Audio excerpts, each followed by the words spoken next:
va voir aujourd'hui les principes du web scrapping. Donc, je vais vous expliquer en quoi ça consiste. On va aussi essayer de revoir les bases d'une page web pour bien comprendre en quoi ça consiste. Ensuite, on va voir les types de web scrapping. Donc, en web scrapping, on essaye de différencier deux grandes écoles, on va dire. Donc, l'école du front-end et l'école du back-end, sur lesquelles on va revenir. Donc, ensuite, on verra que le web scrapping, c'est pas si simple parce que tout ce que je vous ai expliqué dans les deux premières parties, ça va vous paraître vraiment, ça va couler de source. C'est pas hyper compliqué à comprendre. C'est ce qui vient après qui est la plus grande problématique et qui fait que, bon, on va passer des fois des heures sur un site. Donc ensuite, on verra dans quel domaine le web scrapping est utilisé et pourquoi ça a pris une si grande place dans l'industrie. Ensuite, je vais vous donner quelques conseils de mon expérience, parce que oui, j'ai fait du web scrapping pendant quelques mois, donc je peux vous en parler un peu. Et ensuite, on passera aux questions, si ça vous chauffe. Ok, donc on va passer à la première partie, donc là où je vais parler des principes du web scrapping. Donc déjà, qu'est-ce que le web scrapping? Donc tout simplement, je vous mets une petite définition, voilà, un petit cours. Le web scrapping, c'est une technique qui permet d'extraire du contenu d'un site web de manière 100% automatisée. C'est-à-dire que votre programme va aller récupérer les données d'un site web, il va les traiter en interne, et après, il va pouvoir automatiser le traitement des données, et donc après, il va pouvoir exploiter des données. Ça peut être dans plein de domaines, on verra ça dans la partie application. Mais voilà, en fait, on va pouvoir collecter des données et après les manipuler. C'est ça qui va être intéressant. Donc, voilà, un petit rappel tout simple. Une page web. Voilà, pour ceux qui ne sauraient pas, je pense qu'ici, tout le monde est à peu près calé sur le web, je pense. Mais du coup, on va voir de quoi est constituée une page web. Donc déjà, là, c'est un exemple de page web. Vous voyez qu'on a différentes balises. Voilà, header, footer. Et on a du contenu, donc avec des balises au milieu, donc qui vont contenir nos données qu'on va pouvoir venir récupérer. Donc là, je vous ai fait quelques petits rappels donc, sur les éléments qu'on va beaucoup manipuler en web scrapping. Donc les types d'éléments déjà, donc on va avoir des paragraphes, donc du texte, des encres, des images, des divisions. Donc ça, c'est plus pour la structure du code, mais ça va nous aider à cibler des éléments précis. Imaginons qu'on a un paragraphe dans une section produit et un paragraphe dans une section, je ne sais pas moi, présentation. Et ben, si on veut cibler le paragraphe de la section produit, il va falloir d'abord cibler la div, donc produit, puis ensuite le paragraphe. Donc c'est au niveau des sélecteurs que les divs et les sections vont être importantes. Et on aura l'occasion de revenir sur les sélecteurs quand on parlera du XPath. Voilà, donc un XPath, ça va être hyper important, donc on va en parler juste après. Donc ces éléments HTML, ils peuvent contenir des attributs qui vont également nous servir dans les sélecteurs pour avoir un maximum de précision sur ce qu'on va venir traiter et vouloir récupérer sur notre site. Donc on va avoir des attributs qui sont classes, donc une classe pour ton attribut, enfin pour ton élément. Href, donc un lien, par exemple pour une image, quand tu cliques dessus, ça te redirige vers un lien. Ça peut être utile notamment quand tu as une liste de produits. Tu veux cliquer sur l'image pour accéder à la page produit, bon voilà, ça peut être utile. Alt, bon, c'est le petit texte qui s'affiche quand tu passes ta souris sur une image. Donc ça, en vrai, ça peut être utile dans certains cas. J'ai déjà rencontré ça, mais franchement, c'est pas du tout la grande majorité. Et également, on a l'identifiant. Donc ça revient pas à la classe au niveau du web, mais pour nous, en fait, ça va juste servir en tant que sélecteur. Donc l'identifiant et la classe en général, on s'en sert exactement de la même manière, c'est-à-dire pour cibler un élément, comme je vous ai dit juste avant. Et donc ces types et ces attributs, ils peuvent être rassemblés dans un même chemin qu'on va appeler XPath. Donc le XPath, c'est quoi? Donc je vous ai mis un petit exemple juste en dessous.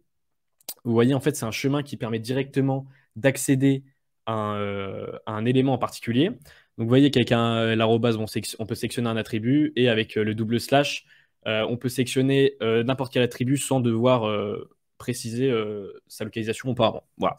Donc ça va rechercher dans toute la page web. Donc, ces sélecteurs, ils vont être hyper importants parce que ça va nous permettre de sélectionner les données qu'on veut récupérer et qu'on va pouvoir traiter. Donc, c'est un peu la base de la base du web scrapping. Et donc, on y reviendra plus tard pour comment on va s'y prendre au niveau du code. Donc, on arrive à la partie qui est un peu intéressante, c'est les types de web scrapping. Donc, les types de web scrapping, comme je vous ai dit tout à l'heure, il y a deux grandes écoles. Il y a celle du front-end et celle du back-end. Donc, on va commencer du plus facile au plus dur. Et vous vous doutez bien que le front-end présente des désavantages assez conséquents et qui peuvent d'ailleurs, on va dire, pourrir tout votre programme de web scrapping dans certains cas qu'on va voir juste après.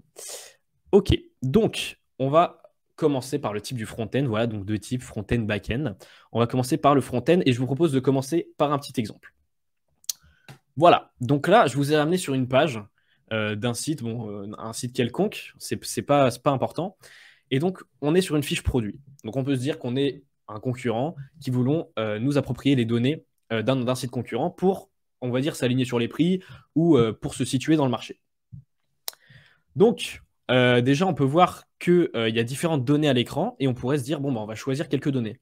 Donc, on va se dire, bon, on va pouvoir récupérer le titre du produit, les avis clients, et puis pourquoi pas le prix ou encore la disponibilité web. On pourrait aussi également récupérer dans combien de boutiques le produit est disponible. Mais bon, ça, je vois pas trop l'utilité en l'occurrence, puisqu'on parle de web scrapping, donc c'est plutôt sur du e-commerce, on va dire. Même si, encore une fois, le web scrapping peut toucher à toutes les données qui sont affichées sur un site web. Donc, on peut très bien récupérer n'importe laquelle des données que vous voyez à l'écran. On peut également récupérer le nombre d'étoiles du produit, si on veut se faire une idée de la qualité du produit. Et on peut aussi se récupérer la petite image qui est à gauche, voilà, si on veut illustrer un peu le produit qu'on est en train de récupérer. Evan, je me permets Ouais, d'intervenir pour faire quand même un avertissement. Je ne sais pas si tu en as parlé sur l'utilisation du web scrapping. Ouais, j'allais le faire, ouais, mais vas-y, pas de souci. Non, mais vas-y si tu l'as prévu. Du coup, bien. Ouais, je l'ai prévu juste après, ouais. Ok. Du coup, donc pour reprendre ce que j'étais en train de dire, voilà, donc voilà la page que vous voyez et voilà la page qu'un web scrapper doit avoir.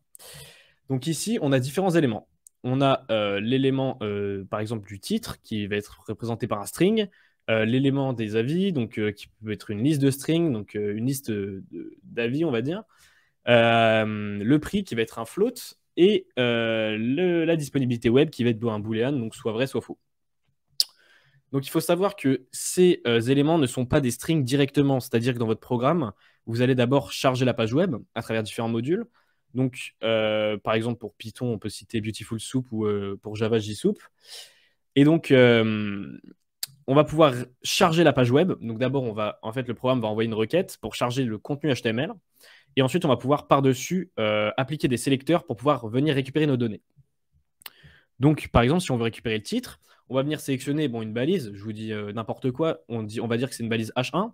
On va venir sélectionner cette balise et ça va nous retourner le texte. Pour le titre, j'ai envie de dire, il n'y a pas de souci puisque c'est un string, c'est un texte, il n'y a aucun souci. Par contre, on va se dire, par exemple, pour le prix. Pour le prix, c'est sûrement un string, le prix.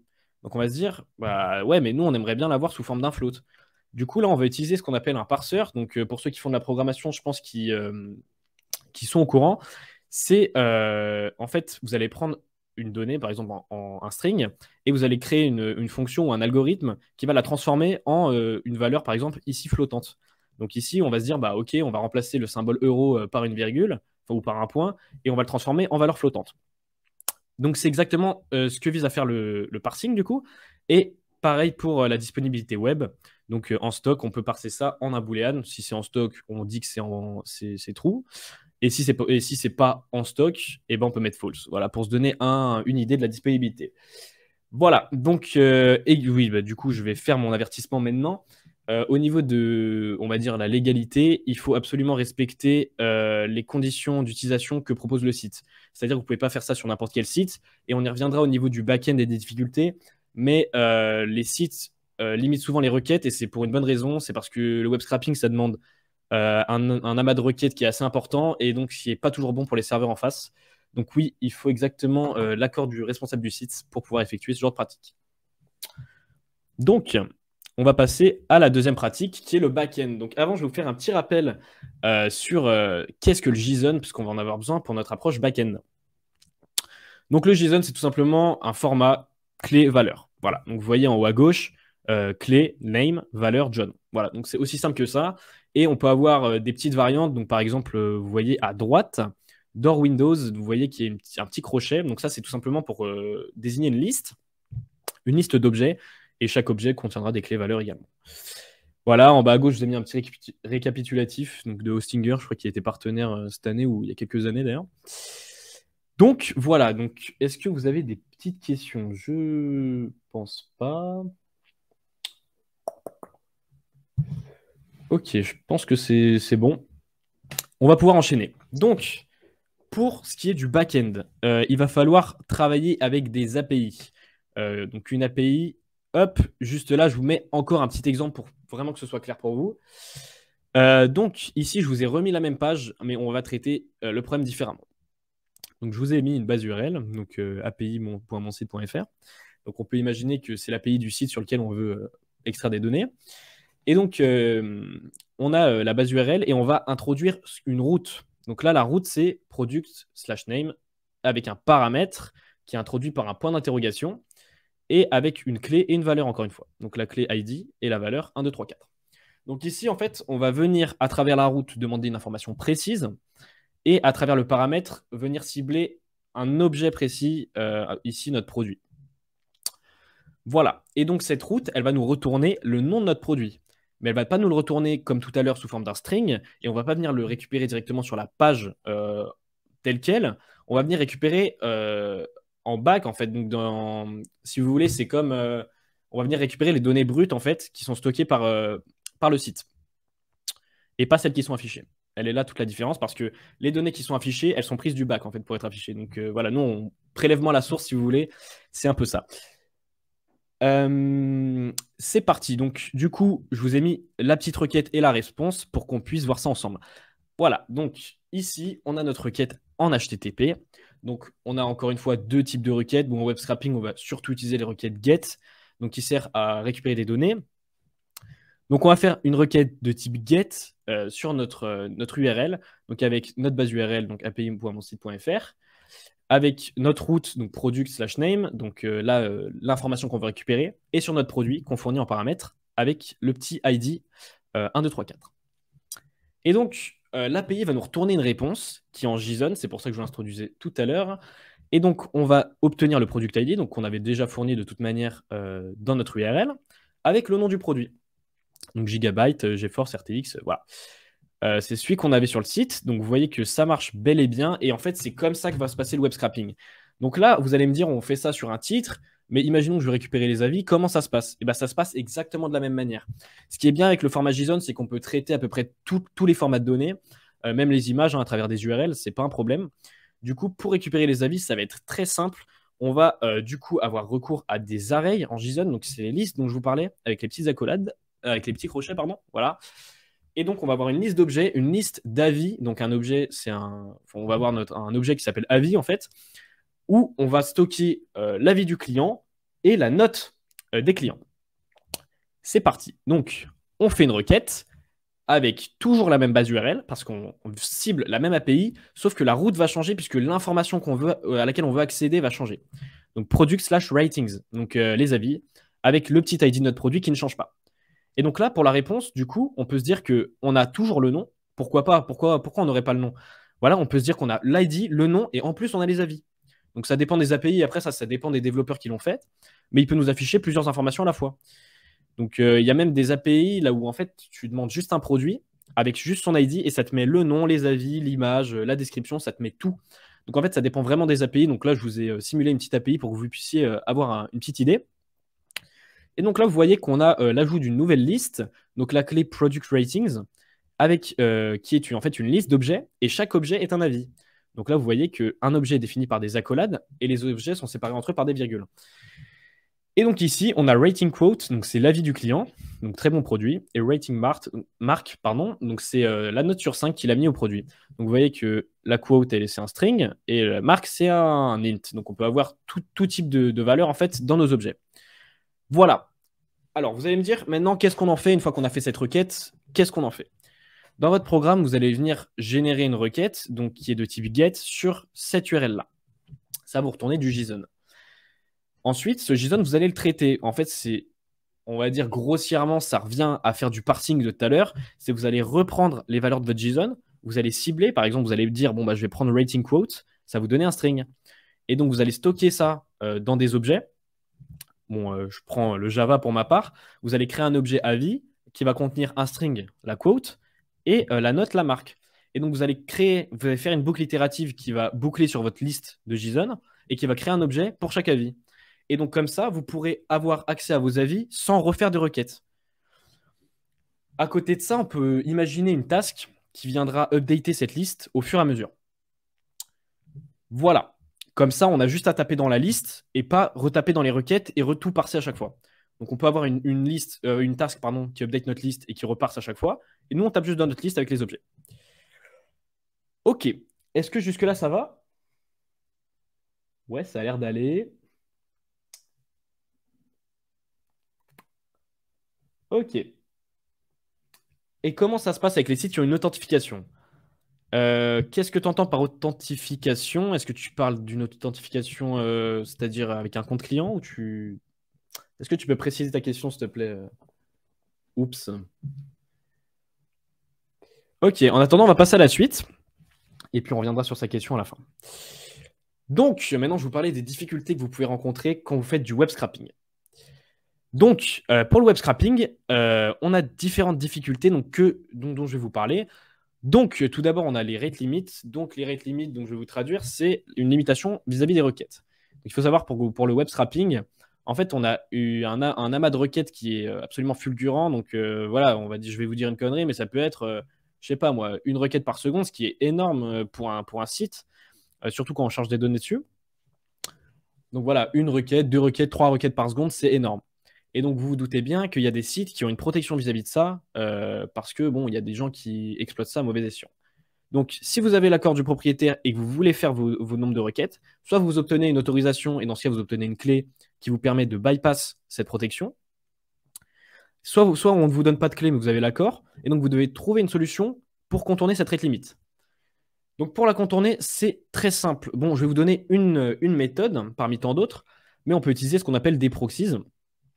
Donc, l'utilisation de proxies, ça revient à en fait faire croire au serveur du site que vous êtes un autre ordinateur. Donc, on va admettre qu'on a une liste de proxies et donc on va tourner entre ces proxies pour faire plusieurs requêtes et donc faire croire au site que en fait, c'est des ordinateurs complètement différents qui se connectent. Pour ces proxies, du coup, il va falloir aussi introduire la notion de gestion de proxies. Vos proxies, ils peuvent être gérés de plusieurs manières. C'est pour ça que je vous dis que en fait, c'est vraiment un embriquement de notions. Voilà, c'est pour ça que pour moi, le web scrapping, c'est une bonne manière de progresser en programmation, tout simplement, parce que ça peut vraiment toucher à tout. Bon, après, il faut avoir les idées qui vont avec, c'est-à-dire que bon, faut penser à voilà, gérer ses proxies, avoir des proxies. Mais voilà, pour gérer les proxies, vous pouvez par exemple partir d'un concept qui est tout con, c'est le round robin. Je ne sais pas si vous connaissez. C'est en fait le système du tourniquet. Donc en fait, vous avez une liste de proxies et vous allez prendre le premier, vous allez envoyer une requête avec ce proxies. Vous allez faire le deuxième, vous allez envoyer une requête. Le troisième, vous allez envoyer une requête. Et une fois que vous êtes à la fin de votre liste, vous allez repartir du début et recommencer. Pourquoi faire ça? Parce que le premier proxy qui a envoyé une requête, une fois que tous les autres seront passés, le site, on va dire, aura entre guillemets, voilà, je vous la fais grosse, mais aura entre guillemets oublié la première requête. Du coup, il va pouvoir en refaire une autre. Et ce ne sera pas considéré comme spam. Autre solution, ça peut être un système de points de vie, par exemple, par proxies, donc avec des health. Donc, vous pouvez attribuer un certain nombre de points de vie par proxy. Et donc, à chaque fois qu'il fait une requête, lui enlever un point de vie, voilà, et taper dans ceux qui ont le plus de points de vie. Et on peut même imaginer une task à côté qui régénérerait nos proxys, et ainsi de suite. Et du coup, on pourrait tourner entre les proxies de cette manière-là. Voilà. Ensuite, on va passer au suivant, donc la country-based data. Donc, certains sites, bon, je vais vous prendre un exemple tout con. Netflix, ils proposent des sites, des films ou des séries qui sont accessibles seulement, je sais pas, aux États-Unis, en Espagne, en Italie.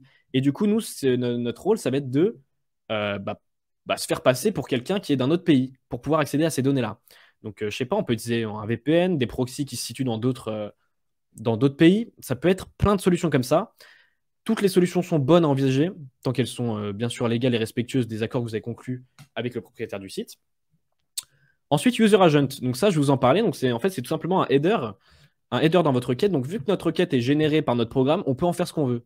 On peut ajouter des headers, on peut ajouter ce qu'on veut, on peut ajouter un body dans la requête, on peut faire vraiment ce qu'on veut. Donc le User Agent, ça sert à nous faire passer vis-à-vis du site pour un réel navigateur. Voici un exemple d'User Agent. Donc voilà, donc ça c'est... En fait, le User Agent, vous ne le voyez pas quand vous naviguez sur les sites, mais vous pouvez très facilement le retrouver avec un traceur de requêtes. Un traceur local, je parle, pour tracer vos propres requêtes. Et donc, vous pouvez voir les headers qu'il y a sur vos requêtes et retrouver votre User Agent. Donc ça, on va injecter en fait cet header dans notre requête pour nous faire passer pour un humain pour le site, alors que c'est un programme qui tourne en réalité. Ensuite, donc les sessions, donc ça va plutôt être dans le domaine de l'automatisation. Par exemple, je pense notamment aux bots sneakers ou autres. En fait, les sessions, ça va être pour, on va dire, conserver votre passif d'action. C'est-à-dire, imaginons que vous avez un programme qui va automatiser un achat sur un site. Donc les sessions, donc imaginons que vous faites une requête qui ajoute au panier, puis une requête qui va commander, puis une requête qui va payer, puis une requête qui va mettre votre adresse de livraison. Si vous faites 4 requêtes comme ça, en fait, ce sera comme si vous faisiez une requête par ordinateur, donc ça va avoir aucun effet. Par contre, si vous créez une session et que vous tapez ces requêtes dans les sessions à chaque fois, ça va être comme si vous faisiez l'action sur votre navigateur et donc conserver les actions précédentes. Voilà. Et donc, pour terminer, les firewalls, il y a plein de sites qui bloquent par IP. Voilà, donc on retourne à en fait l'avantage des proxies. Donc ça, les firewalls, ils sont assez développés aujourd'hui. Et en général, quand vous faites du web scrapping, les propriétaires des sites, une fois que vous avez leur accord, vous filent une clé pour bypass les firewalls. Donc le problème est plus vraiment d'actualité. Voilà, donc après, je vous ai mis 3 petits problèmes. La rapidité, donc dans les requêtes, voilà, arriver à avoir un amas de données, un amas de données assez rapidement. Trouver les API backend, donc ça, c'est un processus de recherche qui peut prendre plus ou moins de temps. Des fois, il faut vraiment aller fouiner au fond du site pour trouver les routes ou tout simplement l'API en fait. Des fois, il n'y a même pas de documentation, donc c'est assez compliqué. Il faut essayer de comprendre comment ça marche et tout. Je crois que c'est un nom, ça s'appelle du reverse engineering. C'est un peu le principe. Et également, gérer toutes les exceptions. Donc, par exemple, si vous faites du web scrapping en front, en fait, vous pouvez être face à des pages dont vous n'avez pas prévu l'arrivée, et donc ça fait planter tout votre programme. D'où l'avantage du back-end, en fait, là où vous êtes moins confronté à ce genre de programme. Et au pire, si vous avez une erreur, la requête, elle foire et ça passe à la suivante. Hop là. Voilà, donc gérer toutes les exceptions, c'est en général assez compliqué, surtout quand c'est au niveau du front. Donc les applications. Alors, donc les applications dans l'industrie, elles sont assez variées, mais on retrouve notamment de l'étude de marché, le suivi de l'actualité, de la veille concurrentielle, donc au niveau des tarifs pour s'adapter à la concurrence. Il y a beaucoup ça dans l'industrie et de la compétitivité dynamique. Donc c'est exactement ce dont je viens de vous parler. Donc c'est adapter ses prix en fonction de la concurrence ou bien voir des promotions, des grandes promotions qui seraient sur une durée limitée. Donc voilà, ça peut être tout ce genre de choses. C'est aussi grandement utilisé pour les produits en édition limitée. Donc je parle pour, on va dire, les produits hardware. Hein. Ces dernières années, ça a vraiment explosé. Les produits de mode, donc sneakers, vêtements, etc. Donc voilà, c'est hyper utilisé en ce moment. Donc maintenant, mon expérience, donc je vais vous filer quelques conseils. Donc merci, oups, t'inquiète, pas de souci. Donc déjà, la pratique, c'est ce qui va vous faire avancer. Sachez que sur le web scrapping, j'ai pas vraiment trouvé de cours en fait qui expliquait vraiment bien comment s'y prendre en fait à la base. Donc je vous conseille de pratiquer, de chercher par vous-même, d'essayer, c'est vraiment ce qui va vous faire progresser. La persévérance, c'est pas parce que vous trouvez pas ce que vous voulez sur un site, c'est-à-dire quand vous voulez scraper un site, vous n'arrivez pas à trouver le back-end, etc. Il faut continuer à chercher, il faut aller au bout des choses, et puis peut-être vous allez y passer 1 jour, 2 jours. Mais au final, vous allez toujours y arriver. En principe, vous allez toujours y arriver. Et si vous ne pouvez pas y arriver, c'est qu'il y a un problème de votre côté. Il y a toujours une solution au web scrapping. Si vous ne pouvez pas passer par le back-end, vous passez par le front. Si par le front, vous êtes bloqué, il y a toujours des solutions pour ne plus être bloqué. Des essais. Donc, les essais, faut tester en web scrapping. Hein. Vous ne pouvez pas écrire un programme et le lancer, voir si ça marche. Il faut faire petit à petit, élément par élément.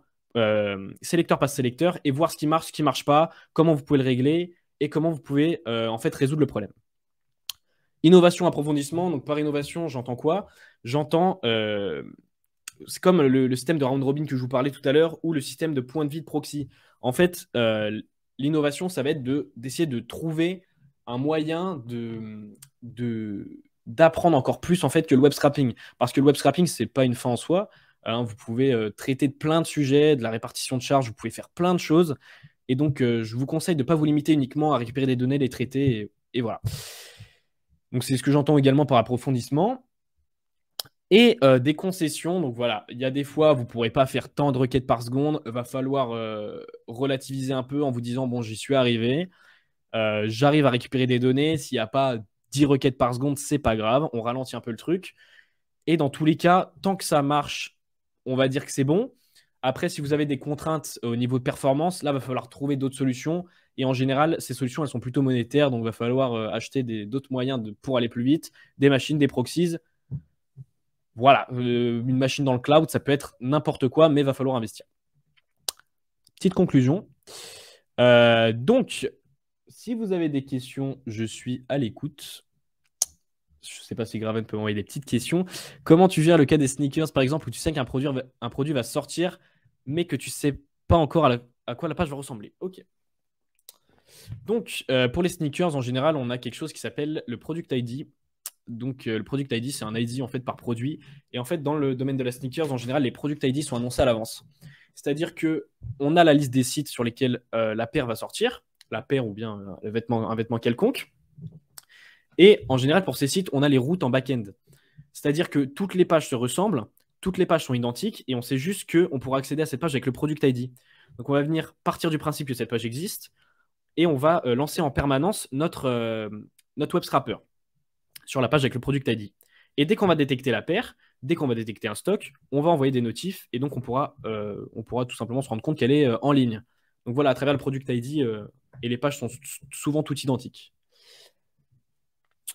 Est-ce qu'avec le web scrapping, on peut renseigner des données dans des champs des sites web, genre en faisant le chemin inverse? Alors, je ne sais pas si tu entends automatiser en fait une action humaine, c'est-à-dire remplir un formulaire ou quoi. Oui, tu peux le faire. Oui, tu peux le faire. Bon, après, c'est plus du web scrapping, c'est de l'automatisation carrément. Parce que web scrapping, comme son nom l'indique, c'est capturer des données en fait. Mais oui, c'est possible. Alors après, pour ça, tu peux passer par le front, donc avec des sélecteurs, toujours pareil. Il y a ce qu'on appelle des web drivers. Donc, c'est en fait des navigateurs qui vont être lancés par ton programme. Donc, un navigateur automatisé avec lequel tu vas pouvoir remplir des champs, etc.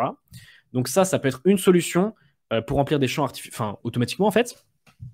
Deuxième solution, le back-end. Au niveau du back-end, tu vas devoir utiliser des requêtes POST, du coup, qui ne sont pas les requêtes GET de tout à l'heure.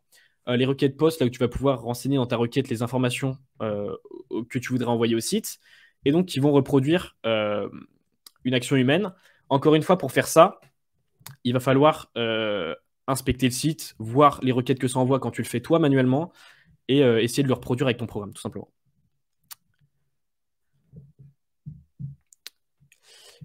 Si un agent n'a pas accès à la liste des sites, peut-il lier son compte à un autre compte pour ID le site web? J'ai pas compris. Alors, si un agent n'a pas accès à la liste des sites, est-ce que tu peux reformuler ta question, s'il te plaît? J'ai pas capté. Si tu utilises des proxy data center pour faire une requête interne, mais que le site détecte un parasite, que faire? Ouais, il y a certains. D'ailleurs, je ne l'ai pas précisé, mais il y a certaines listes de proxy qui sont blacklist. En général, les proxy data center, ils sont quand même pas blacklist. Faut utiliser des. Enfin, ça dépend lesquels. Mais moi, je conseille d'utiliser des proxys résidentiels, du coup. Des residential proxies. Vous avez vu l'accent anglais. Parce que ces proxies-là sont en général pas ban et ils sont inconnus des sites. Donc, c'est ceux dans lesquels tu peux taper si tu as envie de faire des requêtes. Faire du web scrapping dans le cadre de la veille concurrentielle, est-ce légal, sachant qu'on n'a pas l'approbation du site concurrent?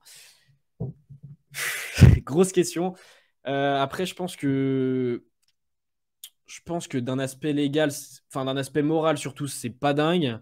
Aspect légal, je sais pas. Parce qu'aujourd'hui, vu que je pense que les différentes entreprises passent par des proxies et donc peuvent pas être identifiées en tant que telles. Donc, mis à part une fuite qui vient de l'interne d'une entreprise, je vois pas comment ils pourraient détecter.